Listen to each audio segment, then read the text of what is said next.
అందరికీ నమస్కారం. నేను మీ ఆయుర్వేద డాక్టర్ చిట్టిబొట్ల మధుసూదన శర్మని. మనం ఈ వీడియోలో మగతనం జోరుగా ఉండాలంటే అనేటువంటి ఆసక్తిదాయకమైనటువంటి అంశాన్ని గురించి తెలుసుకోబోతున్నాం. మగతనం అంటే పురుషత్వం, శృంగార సామర్థ్యం, రతి సామర్థ్యం, సెక్స్ సామర్థ్యం అని మనం స్థూలంగా చెప్పుకోవచ్చు. గత కొన్ని వీడియోల్లో కూడా పురుషులకు సంబంధించి శృంగారపరమైనటువంటి అనేక రకాలైనటువంటి సందేహాలు ఎలా వస్తుంటాయి, అందులో వాస్తవాలేంటి, అవాస్తవాలేంటి మొదలగు వివరాలు తెలియజేయడం జరిగింది. అట్లే కొన్ని రకాలైనటువంటి అవగాహన విధానాలను కూడా తెలియజేయడం జరిగింది. ఈ వీడియోలో మరొక పద్ధతిలో అవగాహన కలిగించి మగతనం జోరుగా హుషారుగా ఉండాలంటే ఎలాంటి క్షేమదాయకమైనటువంటి ఆహార ఔషధాన్ని వాడుకోవాలి అనేటువంటి అంశాన్ని గురించి తెలియజేయబోతూ ఉన్నాను. శృంగార కార్యక్రమంలో ప్రధానమైనటువంటి ఘట్టము రతి ప్రక్రియ. ఈ రతి ప్రక్రియలో 3 భాగాలుగా స్థూలంగా చెప్పుకోవచ్చు.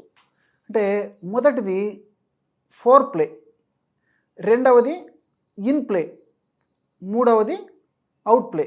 భాగస్వాములు ఇద్దరు శృంగారానికి సంసిద్ధమైనప్పుడు భాగస్వామి అంటే భర్త భార్యని శారీరకంగా మానసికంగా శృంగారానికి సమాగమనం చేసేసి ఆమె యొక్క సంతృప్తిని పొందేందుకు, అంటే ఈయనకు సంతృప్తి కలగాలి, ఆమెకు సంతృప్తి కలగాలి, కాబట్టి అలా చేసేందుకు ఫోర్ ప్లే అనేది ప్రప్రథమంగా అవసరం అన్నమాట.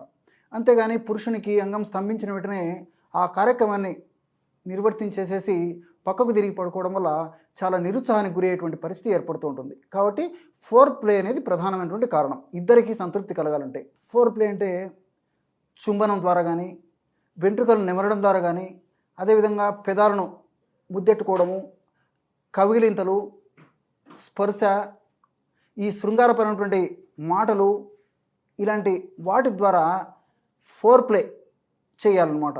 ఈ విధంగా చేయడం వల్ల భాగస్వామి కూడా ఆ యొక్క శృంగార కార్యక్రమానికి సమాయత్తమైనటువంటి పరిస్థితి ఏర్పడుతూ ఉంటుంది. ఇది ఫోర్ ప్లే. తర్వాత ఈ విధంగా ఇద్దరు శృంగారానికి సంసిద్ధమైన తర్వాత భాగస్వామి పురుషాంగాన్ని యోనిలోకి ప్రవేశింపజేయాలన్నమాట. అంటే యోని ప్రవేశం జరగాలి. ఈ యోని ప్రవేశం జరిగేటువంటి ఈ పరిస్థితి ఏదైతే ఉందో దీన్ని ఇన్ ప్లే అంటారు. అంటే యోనిలో శృంగార కార్యక్రమాలు నిర్వర్తించడం. ఈ యొక్క కార్యక్రమం కూడా కొద్దిసేపు జరిగినప్పుడే ఇద్దరికి సంతృప్తి జరుగుతుంది. అంతేగాని అంగప్రవేశం జరిగిన వెంటనే స్ఖలనం కావడం కానీ, అంగప్రవేశం జరిగిన వెంటనే చాలాసేపు ఉండకుండా అంగం మెత్తబడిపోవడం కానీ, అలాంటి పరిస్థితులు ఎదురైనప్పుడు భాగస్వాములకి ఇద్దరికి సంతృప్తి కలగదనమాట. కాబట్టి కొద్దిసేపు స్తంభనం ఉండేటువంటి పరిస్థితి ఉండాలన్నమాట. ఆ విధంగా కొద్దిసేపు అంగం బాగా స్తంభించగలిగినప్పుడు ఆ ఇన్ప్లే అనేటువంటిది కూడా సంతృప్తికరంగా భాగస్వాములకి ఇద్దరికి కూడా ఉంటుంది. తర్వాత అవుట్ ప్లే. మరి మగవాడు శృంగార కార్యక్రమం అయిన తర్వాత, అంటే స్ఖలనం జరిగిపోయిన తర్వాత ఆ యొక్క శృంగార పరమైనటువంటి అంశాల మీద సర్వసాధారణంగా ఇంట్రెస్ట్ క్రమక్రమంగా ఆ యొక్క క్షణంలో తగ్గిపోతూ వచ్చేస్తుంది అన్నమాట. కానీ ఒక్కొక్కసారి భాగస్వామికి ఆ భావప్రాప్తి అనేది జరిగినప్పుడు కొంచెం ఆ భాగస్వామి అసంతృప్తికి లోనైనటువంటి పరిస్థితి ఏర్పడుతూ ఉంటుంది. కాబట్టి భాగస్వామి కూడా తృప్తి పొందేంత వరకు అవుట్ ప్లే, అంటే మగవాడికి స్ఖలనం జరిగిన తర్వాత కూడా అవుట్ ప్లే, అంటే స్పర్శ ద్వారా, కౌగిలింతల ద్వారా, మాటల ద్వారా యోని భాగాన్ని, క్లైటోరియస్ అనేటువంటి ఆ కామ కేంద్రకాన్ని ఒరిపిడి చేయడం ద్వారా, ఇలాంటి పద్ధతుల ద్వారా స్త్రీని లేదా భాగస్వామిని కూడా సంతృప్తి పరచాలన్నమాట. ఈ 3 అంటే four play, in play, out play, ఈ 3 చర్యలు సక్రమంగా జరిగినప్పుడు దంపతులకిద్దరికి చక్కటి శృంగారమైనటువంటి అనుభూతి కలుగుతుందన్నమాట. ఈ మూడిట్లో ఏ ఒక్క దాంట్లో లోపం వచ్చినా భర్తకైనా అసంతృప్తి కలగవచ్చు, భార్యకైనా అసంతృప్తి కలగవచ్చు. ఏది ఏమైనప్పటికీ శృంగారపరమైనటువంటి ఇబ్బందులు ఉన్నప్పుడు చాలామంది ఎవరికి చెప్పుకోలేక మానసికంగా చాలా కుంగిపోయేటువంటి పరిస్థితి ఏర్పడుతూ ఉంటుంది. దీనికోసం అని చెప్పేసి కొంతమంది వయాగ్రా లేదా సిడనాఫిల్ లాంటి ట్యాబ్లెట్స్కు అలవాటు పడిపోవడం కూడా జరిగిపోయేటువంటి పరిస్థితి ఏర్పడుతుంది. ఈ డిపెండెన్స్ మాత్రం చాలా ప్రమాదకరం. కాబట్టి వైద్యులు సూచించిన మేరకు కొద్ది కాలం పాటు అవసరాని కోసము ఎప్పుడైనా వాడుకోవచ్చు, కానీ మితిమీరి వాడడం ఏమాత్రము క్షేమదాయకం కాదు, ఆరోగ్యదాయకం కాదు, ఆమోదయోగ్యం అంతకన్నా కాదు. ఎందుకంటే డిపెండెన్సీ అనేది ప్రమాదకరం. మరి వైద్యుల సలహా లేకుండా వాళ్ళకేదో ఆ కామ సంతృప్తి కోసం అని చెప్పేసి శృంగార వాంఛ కోసము, శృంగార తృప్తి కోసము వాళ్ళు ఆ షాపుల నుంచి తెచ్చుకొని ఆ వయాగ్రా అనే ట్యాబ్లెట్స్ వాడుతుంటారు. ఇది ఏమాత్రం మంచిది కాదు. మరి క్షేమదాయకమైనటువంటి ఆయుర్వేద ఔషధాల గురించి, ఒంటింటి ఔషధాల గురించి ఆలోచించినట్లయితే లవంగాలు, వాముతో ఔషధాన్ని తయారు చేసుకోవడం వల్ల చాలా సమర్థవంతమైనటువంటి ఫలితాలు కలుగుతాయి. లవంగాలని త్వరగా వేయించేసేసి చూర్ణం చేసి పెట్టుకొని ఒక 30 గ్రాములు లవంగాల చూర్ణం తీసుకోండి. అలాగే రెండవది వామును త్వరగా వేయించేసేసి చూర్ణం చేసి పెట్టుకొని వాము చూర్ణాన్ని ఒక 30 గ్రాములు తీసుకోండి. లవంగాల చూర్ణం 30 గ్రాములు, వాము చూర్ణము 30 గ్రాములు, మొత్తం 60 గ్రాములు చూర్ణం తయారైంది కదా. ఈ 2 పదార్థాలను బాగా కలిపేసి ఒక గాజు సీసాలో నిల్వ ఉంచుకొని రోజు ఉదయం ఆహారం తర్వాత 100 మిల్లీలీటర్ల గోరువెచ్చని పాలు, ఈ విధంగా 100 మిల్లీలీటర్ల గోరువెచ్చని పాలు తీసుకొని అందులో 1 గ్రామ్ ఈ యొక్క చూర్ణాన్ని కలిపి సేవించాలి. రాత్రి పడుకునేటప్పుడు కూడా 100 మిల్లీలీటర్ల గోరువెచ్చని పాలలో 1 గ్రాము ఈ యొక్క చూర్ణాన్ని కలిపి సేవించాలి. ఈ విధంగా క్రమం తప్పకుండా సేవించడం వల్ల అద్భుతమైనటువంటి ఫలితము చాలా శీఘ్రంగా వెంటనే కలిగేందుకు అవకాశం ఏర్పడుతుంది. అంటే కోరికల పరంగా బ్రహ్మాండమైనటువంటి మార్పు వస్తుంది, అంగస్తంభన విషయంలో బ్రహ్మాండమైనటువంటి మార్పు వస్తుంది, స్ఖలనం జరగకుండా కొద్దిసేపు కంట్రోల్ చేసుకునేటువంటి కెపాసిటీ వస్తుంది.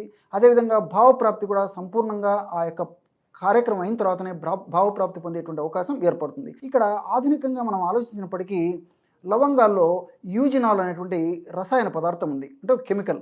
ఇది బెస్ట్ యాంటీ ఆక్సిడెంట్ అనమాట. అంతేకాకుండా ఈ లవంగాలలో ఉన్నటువంటి యూజినాల్ అనేటువంటి యొక్క పదార్థం ఏం చేస్తుందంటే మెదడులో అసిటైల్ కొలిన్ అనేటువంటి రసాయన పదార్థం యొక్క ఉత్పత్తిని ఎక్కువ చేస్తుంది. ఎప్పుడైతే మెదడులో అసిటైల్ కొలిన్ అనేటువంటి రసాయన పదార్థం ఉత్పత్తి ఎక్కువగా జరుగుతుందో అప్పుడు శృంగారపరమైనటువంటి కోరికలు, ఆసక్తి పెరిగిపోతాయి అన్నమాట. కాబట్టి లవంగాలు ఇంత అద్భుతంగా పనిచేస్తాయి. అంతేకాకుండా మెగ్నీషియము, ఆల్కలైడ్స్, పాలిఫినాల్స్ ఇలాంటి అనేక రకాలైన పదార్థాలు కూడా ఈ యొక్క లవంగాల్లో ఉన్నాయి. ఈ మెగ్నీషియం అనేటువంటి ఈ యొక్క పదార్థం యొక్క ప్రభావం ఏంటంటే పురుషాంగానికి బ్రహ్మాండమైనటువంటి రక్త సరఫరా చేస్తుంది. ఎప్పుడైతే కోరికలు కలిగి పురుషాంగానికి మంచి రక్త సరఫరా జరిగిందో పురుషాంగం బాగా స్తంభిస్తుంది. స్తంభించినటువంటి పురుషాంగం కూడా చాలాసేపు ఉండేందుకు అవకాశం ఏర్పడుతుంది. అదేవిధంగా వాముల గురించి ఆలోచించినట్లయితే వాములో థైమాల్ అనేటువంటి రసాయన పదార్థం ఉంది. థైమాల్ అనేటువంటి రసాయన పదార్థం ఉన్నటువంటి వామును మనం స్వీకరించినప్పుడు మన శరీరంలో ఈ యొక్క థైమాల్ ప్రభావం చేత ముఖ్యంగా పురుషాంగంలో రక్త ప్రసరణ బాగా జరుగుతుంది. అంటే పురుషాంగంలో రక్త ప్రసరణ జరిగి పురుషాంగంలో ఉన్నటువంటి ఆ కండరాలు వ్యాకోచం చెందినప్పుడు పురుషాంగం కూడా బాగా స్తంభించి చాలాసేపు ఆ స్తంభన ఉండేదానికి అవకాశం ఏర్పడుతుంది. ఇంతేకాకుండా ఈ 2 పదార్థాలు ఉన్నటువంటి వివిధ రకాలైనటువంటి రసాయన అంశాలు త్వరగా స్ఖలనం కాకుండా ఉండేందుకు, స్తంభన శక్తి చాలాసేపు ఉండేందుకు, భావప్రాప్తి బాగా ఉండేందుకు, వీటన్నిటికి తోడు ఆ కార్యక్రమం పూర్తయిన తర్వాత నీరసము, నిస్తరణ ఇలాంటివి లేకుండా ఉండేందుకు కూడా ఇవి ఉపయోగపడతాయి. ఇంతేకాకుండా పాలలో ఉన్నటువంటి వివిధ రకాలైనటువంటి పోషకాంశాలు కూడా ప్రత్యక్షంగానో పరోక్షంగానో ఈ శృంగార క్రియలకు సంబంధించినటువంటి ఈ కోరికల పరంగా కానీ, అదేవిధంగా స్తంభన పరంగా కానీ, స్ఖలన పరంగా కానీ, భావప్రాప్తి పరంగా కానీ అన్నింటిలో కూడా పాలల్లో ఉన్నటువంటి వివిధ రకాలైనటువంటి రసాయన పదార్థాలు ప్రత్యక్షంగానో పరోక్షంగానో దోహదపడతాయి. కాబట్టి ఇలాంటి క్షేమదాయకమైనటువంటి ఔషధాలు వాడుకోవడం వల్ల సైడ్ బెనిఫిట్స్ ఉంటాయి, కానీ మరి కొంచెం ఆధునిక కృత్రిమ రసాయన ఔషధాలు వైద్యుల పర్యవేక్షణ లేకుండా విచక్షణ రహితంగా విడిగా ఏమాత్రం వాడకూడదు. చూశారు కదా ఎటువంటి విలువైనటువంటి సమాచారాన్ని ఈ వీడియోలో తెలుసుకున్నారో. మరొక వీడియోలో మరొక అంశంతో మళ్ళీ కలుద్దాం. అంతవరకు నమస్కారం. మీ చిట్టిబొట్ల.